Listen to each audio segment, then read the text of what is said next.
Hi there, my name is Lucinda Watkins and I'm a hiking guide and a backpacking guide. And today I want to talk to you about something that not everybody talks about, but a lot of people actually worry about, and that is going to the bathroom in the backcountry.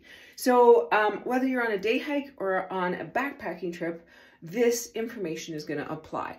So a lot of you, actually I've heard of people who don't go on hikes or backpacking trips because they're so worried about going to the bathroom in the backcountry. Once you go a couple times, you find it's not as stressful as you would think. Now, number one thing I want you to do, especially if you're worried about it, is work on your squat game. That means you can do a squat and hold a squat. I'm going to demonstrate for you. Squatting, getting your butt back far enough and holding it is a skill. It's also something you can work on and make your muscles nice and strong. This is going to help you for very clear reasons. And making sure you do that. So when people are like, I'm really scared to do this in the summer, I say squat all winter. So that's doing some exercises and getting those muscles strong so that you're really confident to hold this position. You can also hold on to a tree or a friend's hands. It depends on the friend.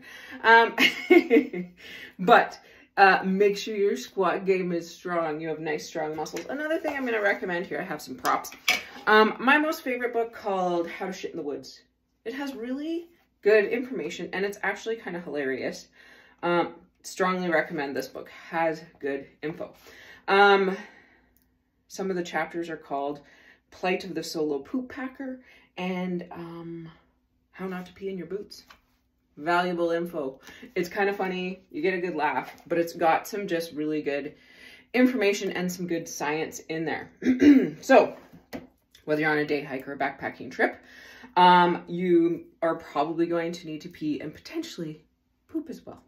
So peeing, I have something called a pee cloth, a Kula cloth. These are actually fantastic and I've just converted to them.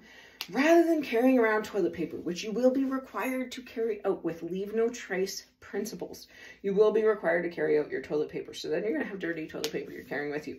For peeing, these are fantastic. So it has 6 different layers. There's an antibacterial lining and it folds into itself. So I would take this on a day hike, wash it up at night, good to go for the next day, super slick. Same with backpacking. You can wash it up at night, hang it in a tree, let it dry, and they hang on your backpack and fold up into themselves. Antibacteria, there's no smell or mess, and no hauling out your toilet paper. This is good for peeing. Here's what people like to bring on, I've seen it on a day hike and I've seen it on backpacking. If you're using this much in a day or 2 days, there's some worries. There's some concerns. And what I recommend doing is only bringing what you need. For a day hike, you might go pee 2 or 3 times, depending on the hike. Let's see if I can fold toilet paper. That's a skill. Okay, so what I do is I take some of this, put it in a small baggie with some other Ziploc bags for the dirty stuff to haul out, and just take what I need. If you're going on a 2-day backpacking trip, there is no way you need one of these. I had a beginner backpacking trip where we had 9 rolls of toilet paper for like 10 of us. Unnecessary. Don't bring a whole roll. This is going to take up tons of space and not be needed. This for peeing, this. So don't bring the whole thing. Digging a hole.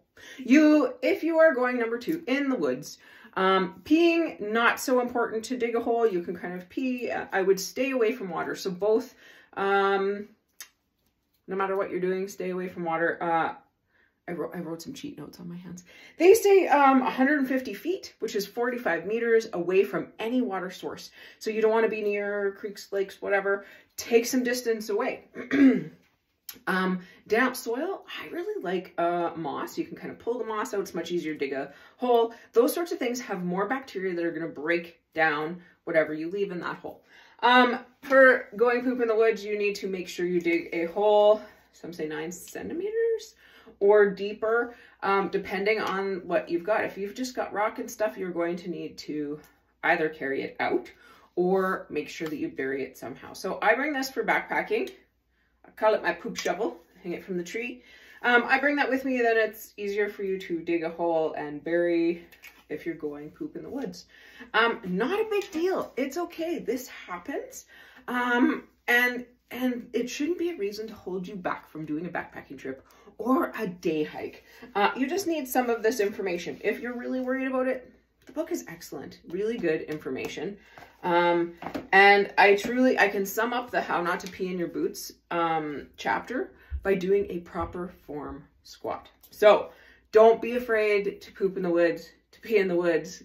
Just bring what you need. Make sure you have the proper information.